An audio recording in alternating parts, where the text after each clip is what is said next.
नमस्कार साथियों, हमारे YouTube चैनल सीओ शक्ति स्टडी मैन पे आप सभी का स्वागत है।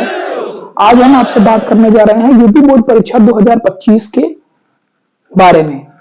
आज हम आपसे बात करेंगे संस्कृत विषय के बारे में। क्लास 10th में संस्कृत विषय जिन विद्यार्थियों ने लिया है, आज का वीडियो उन विद्यार्थियों को समर्पित है। संस्कृत विषय में क्या पढ़ना है, कितना पढ़ना है, किस पार्ट से या किस पार्ट से कितना पढ़ना है, ये सारा कुछ हमने ऑलरेडी अपने चैनल पर वीडियो बनाकर उसके बारे में जो इंपॉर्टेंट टॉपिक्स हैं उनके बारे में आपको चैनल पर हमने दे दिया है। आप हमारे प्लेलिस्ट में जाकर 2025 बोर्ड एग्जाम स्पेशल प्लेलिस्ट है, उसमें जाकर आप आसानी से उस वीडियो से अपना सारा तैयारी कर सकते हैं। उसके अतिरिक्त हम कुछ वीडियोस स्पेशल टॉपिक्स पे बना रहे हैं कि कैसे हमें बोर्ड परीक्षा में कॉपी में लिखना है, किस प्रकार से हम उत्तर लिखें कि हमें पूरा का पूरा नंबर आसानी से और अच्छे से मिल जाए। क्योंकि अंग्रेजी में एक कहावत है, first impression is last impression. मतलब कि अगर हमारा जो पहला किसी व्यक्ति से हम मिलते हैं, जब पहली बार जैसे उससे बात करते हैं, उससे अपना परिचय देते हैं, अपनी वक्तव्य को रखते हैं, उससे पता चलता है कि हमारे अंदर कितनी काबिलियत है और हम किस प्रकार से आगे अपने आप को रख पाएंगे। इसीलिए कहा जाता है कि first impression is last impression. इसलिए एक बात ध्यान रखने वाली ये है, मैंने ऐसा क्यों कहा कि first impression is last impression. क्यों ऐसा क्यों है? क्योंकि जो सबसे पहले दिखाई देता है वो सबसे अच्छा होना चाहिए। यानी अगर आप किसी से पहली बार मिलो तो अगर आपके अंदर कमियां भी हैं, कोई लूप होल्स भी हैं, तो वो हम अवॉइड करें दूसरों को दिखाने के लिए। उसको पता ना चले कि हमारे अंदर ये कमी है। जो आपका सबसे बेस्ट हो वो आप सबसे पहले प्रेजेंट करेंगे।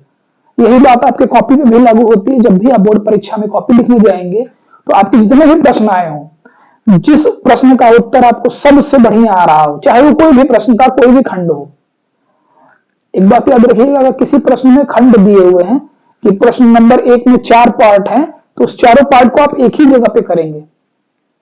तो उसके लिए अगर आपको एक आध पार्ट नहीं आ रहा तो उसके लिए वहां जगह छोड़कर आगे बढ़ जाएंगे, बाद में वहां पर उस पार्ट को करेंगे। ऐसे मत करिएगा कि एक प्रश्न यहां लिखा है, दूसरा प्रश्न पहले आपसे पूछ रहा है प्रश्न 1, इसके 4 पार्ट हैं, क ख ग घ या ए बी सी डी, तो 4 का ए, फर्स्ट का ए यहां लिख दिया, फर्स्ट का बी लिख दिया, 2 आपको आ रहा था, 2 नहीं आ रहे थे, किसी से आपको फिर थोड़ी देर बाद आएगा कि अरे इस प्रश्न का उत्तर ये होगा, तो आप जहां पढ़े उस पेज पर लिख दिया प्रश्न फर्स्ट का सी, प्रश्न का डी।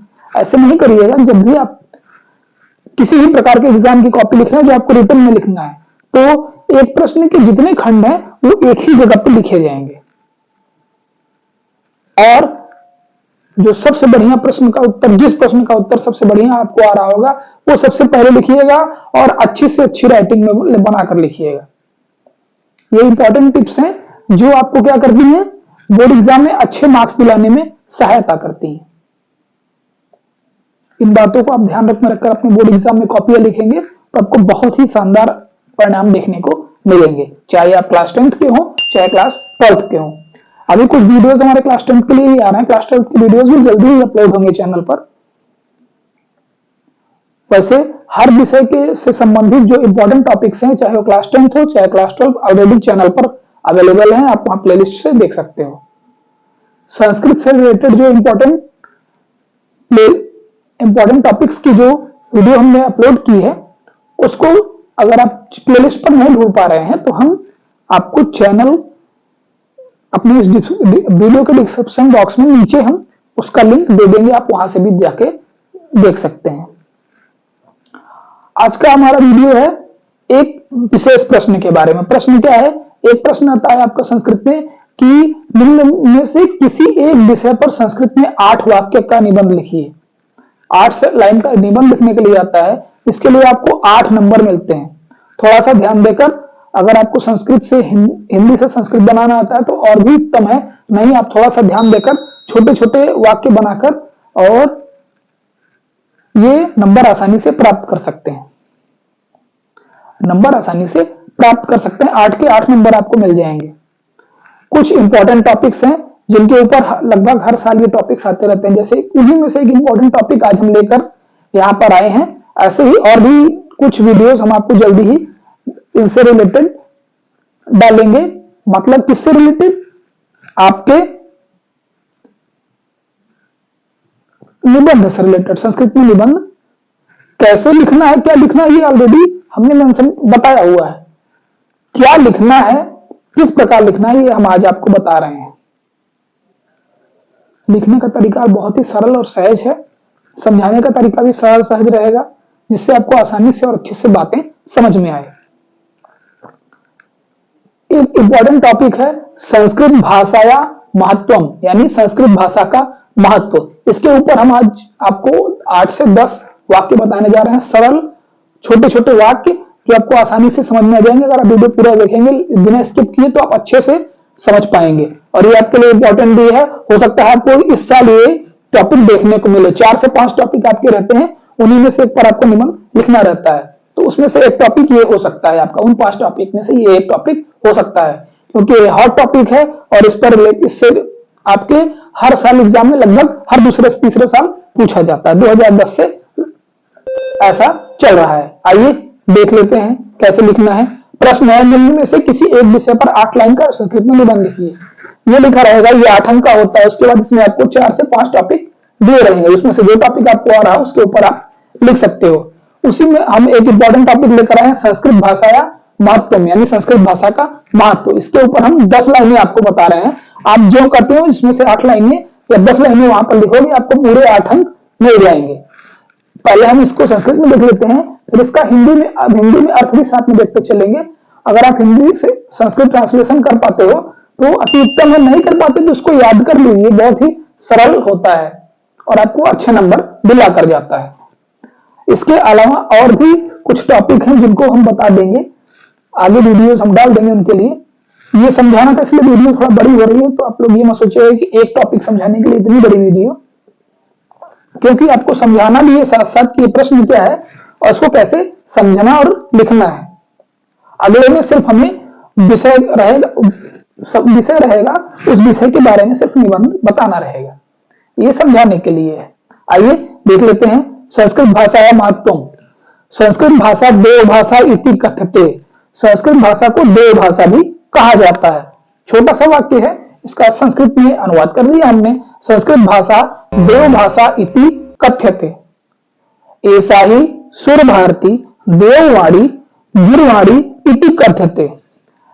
इसी तरह इसे यानी किसे, संस्कृत को सुर भारती देववाणी और गिरवाणी भी कहा जाता है। अगला लाइन, इयं भाषा पूर्णतः वैज्ञानिक भाषा अस्ति। यह भाषा पूर्णतः वैज्ञानिक भाषा है। अगली लाइन, अस्या भाषायाः शब्द भंडारः अतीव विपुलः अस्ति। इसका मतलब हुआ इस भाषा की जो शब्दकोश है वो बहुत विशाल है, बहुत बड़ा है, बहुत सारे शब्द हैं इसके शब्दकोश में, शब्द भंडार में। अगली लाइन, विश्व से प्राचीनतमा भाषा इयमेव अस्ति। विश्व की सबसे प्राचीन भाषा कौन सी है? संस्कृत है। इससे आपका जीके भी कुछ कुछ आ रहा है, जीके जो पढ़ना चाहते हैं उनके लिए। अगला, गीता पुराण वेदा उपनिषदा अस्यामेव अस्ति। गीता पुराण वेद उपनिषद सब संस्कृत में लिखे गए हैं। शायद लाइन छूट गई। अगला है, संस्कृतस्य अध्ययनेन वयं संस्कारिता भवामि। ऊपर नीचे आप कर सकते हो। संस्कृतस्य अध्ययनेन वयं संस्कारिता भवामि। संस्कृत के अध्ययन से हम क्या होते हैं? संस्कारी बनते हैं, क्योंकि इसमें अच्छी अच्छी बातें बताई गई हैं। पुरानी प्राचीनतम भाषा है तो उसमें प्राचीनतम जो आपके वेद उपनिषद गीता वगैरह है उसमें बहुत सारे अच्छी अच्छी बातें लिखी हैं, जो हमें पढ़ते हैं तो हमें सदाचार का गुण हमारे अंदर विकसित होता है। अस्या संसारे कुत्रापि विरोध नास्ति। इस भाषा का संसार में कहीं विरोध नहीं है। इसके बारे में कहीं आप कुछ गलत सुनने को नहीं आएगा, क्योंकि इसमें सारी चीजें अच्छी अच्छी हैं। संस्कृतस्य काव्य सौंदर्य सर्वेभ्यः रोचन्ते।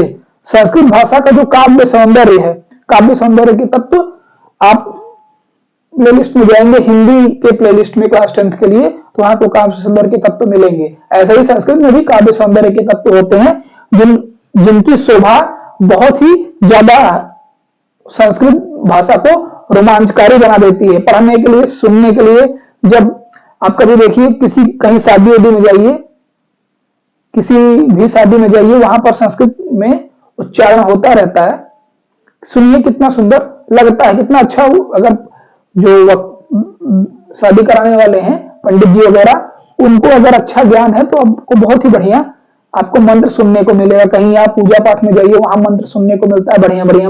मंदिर के पास से गुजर जाइए, अगर कोई बढ़िया पुजारी है तो आपको बढ़िया बढ़िया मंत्र आपको सुनने को मिल जाते हैं। संस्कृत भाषा का सौंदर्य, काव्य सौंदर्य वही है जो सबको, इसीलिए वो सबको अच्छा लगता है। अगली लाइन है, अंतिम लाइन, संस्कृत भाषा सरला मधुरा जनप्रिय च अस्ति। संस्कृत भाषा बहुत ही सरल है। आप अगर इसको थोड़ा सा ध्यान देंगे तो बहुत आसानी से आपको समझ में जाएगी, आप बोल भी पाएंगे। ये बहुत ही सरल है, मधुर है, सुनने में कानों को बहुत ही मधुर लगती है, और जनप्रिय है, लोगों को बहुत ही प्रिय है। ये तो हुई संस्कृत भाषा है महत्व की। ऊपर अगर निबंध लगे तो हम कैसे लिखेंगे? निबंध लिखने के लिए आपको करना कुछ नहीं, छोटे छोटे हिंदी वाक्यों का संस्कृत में अनुवाद करके छोटे छोटे वाक्य इस तरह से लिख सकते हैं आप अगर चाहें तो इसको पूर्ण विराम करके अगली लाइन, जैसे आप नॉर्मली हिंदी या इंग्लिश में निबंध लिखते हो, फुल स्टॉप करते हुए निबंध लिखते चले जाएंगे, मगर आपको 8 से 10 लाइनें ही लिखनी है, इससे ज्यादा लिखने की जरूरत नहीं है। इतनी लाइनों का ही आपको 8 नंबर मिल जाएगा। कि आप सोचो कि अरे हिंदी में तो हम 2 पन्ने लिखते हैं, अंग्रेजी में 2 पन्ने लिखते हैं, 250 शब्द, नहीं, हमें 200-250 शब्द नहीं लिखने हैं संस्कृत में, हमें सिर्फ टू द पॉइंट 8 से 10 लाइनें लिखनी है। सही सही होनी चाहिए, उसमें मात्रा और उसका अर्थ सुस्पष्ट होना चाहिए। अगर आपने ऐसा कर दिया तो आपको 8 नंबर कहीं नहीं गए। बिल्कुल ध्यान रखिएगा। इसके अलावा कुछ और टॉपिक्स हैं, कुछ जिनके बारे में हम अलग से आपसे बात करेंगे। फिलहाल ये आप समझ लीजिए। इसके अलावा हमने क्या कहा, एक बात मैंने कही, यहां पर लिखा हुआ है संस्कृत भाषा सरला मधुरा जनप्रिय च अस्ति। आपको जानकर ये हैरानी होगी कि आज भी महाराष्ट्र में एक गांव है जहां लोग संस्कृत में बात करते हैं। पूरा गांव संस्कृत में ही बात करता है, चाहे वो बाहरी व्यक्ति है चाहे गांव का ही हो, आपस में संस्कृत में ही बात करते हैं और बहुत ही सरल और सहजता से एक दूसरे की बातों को समझ लेते हैं। ये इसकी महत्ता है। बहुत से शोध ग्रंथ जो हैं, जर्मनी जो शोधशाला मानी जाती है, जर्मनी या बहुत सारे विदेश में और भी जो देशों के लोग हैं जो भारत आते हैं सिर्फ संस्कृत विषय का अध्ययन करने के लिए, क्योंकि संस्कृत से ही आप गीता, पुराण, वेद, उपनिषद और बहुत सारे धार्मिक ग्रंथों का अध्ययन बिना संस्कृत पढ़े नहीं कर पाएंगे। इसलिए संस्कृत भाषा का बहुत महत्व है। आप इन सब शब्दों को अभी अपने निबंध में समावेश कर सकते हैं। इनकी संस्कृत अगर आप बना सके, संस्कृत में वाक्य अच्छे से और अपने से बना सके तो और अच्छा, नहीं तो आप यहां से इसको पढ़कर याद कर सकते हैं। हो सकता है कि मैंने ये बताया ये आपके बोर्ड एग्जाम में सेम यही आ जाए, या और अदर टॉपिक रिलेटेड इससे, जैसे परोपकार है, सदाचार है, परोपकार, सदाचार,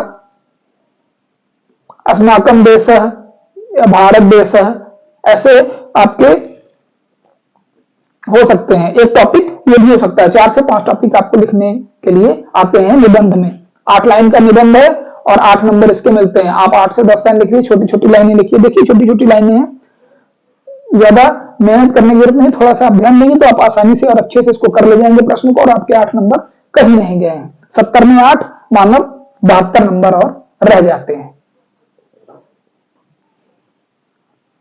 और उसमें से भी 20 नंबर आपके बहुविकल्पी होते हैं जो कि सरल होते हैं। तो 70 में से 8 ये निकाल दीजिए, 20 को निकाल दीजिए, 20 8 28 नंबर हो गए आपके। बचे कितने? 70 में से 20 निकाला 60 बचा, 8 निकाला कितना बचा? 52 नंबर।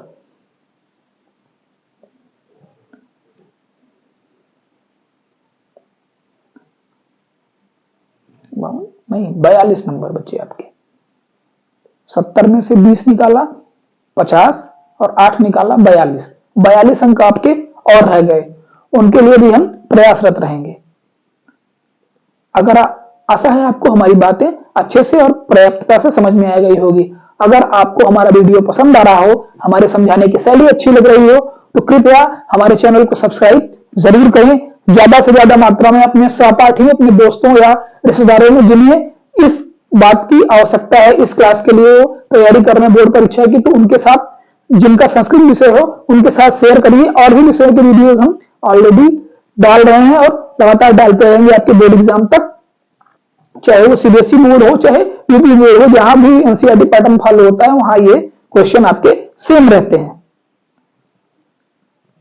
तो हमारा आपसे अनुरोध है कि वीडियो को पूरा देखा करें, बिना स्किप किए हुए लास्ट तक देखें। आपकी तैयारी एकदम जबरदस्त तरीके से होगी, ये हमारी गारंटी है। और आप अपने साथियों से ज्यादा नंबर स्कोर करेंगे।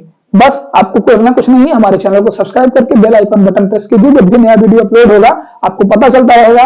साथ ही अपने दोस्तों के साथ, रिश्तेदारों के साथ, सहयोगियों के साथ, अपने मित्रों के साथ, जिनको आप अपना सबसे खास मित्र समझते हैं, चैनल का लिंक शेयर करिए और उनसे भी कहिए कि वीडियो को एक बार चैनल को विजिट करके वीडियो देखें। और अगर उन्हें अच्छा लगता है तो वो भी लाइक करके अपने कुछ और साथियों के साथ शेयर जरूर करें। इसी के साथ हमारा प्रयास आपकी सफलता। धन्यवाद।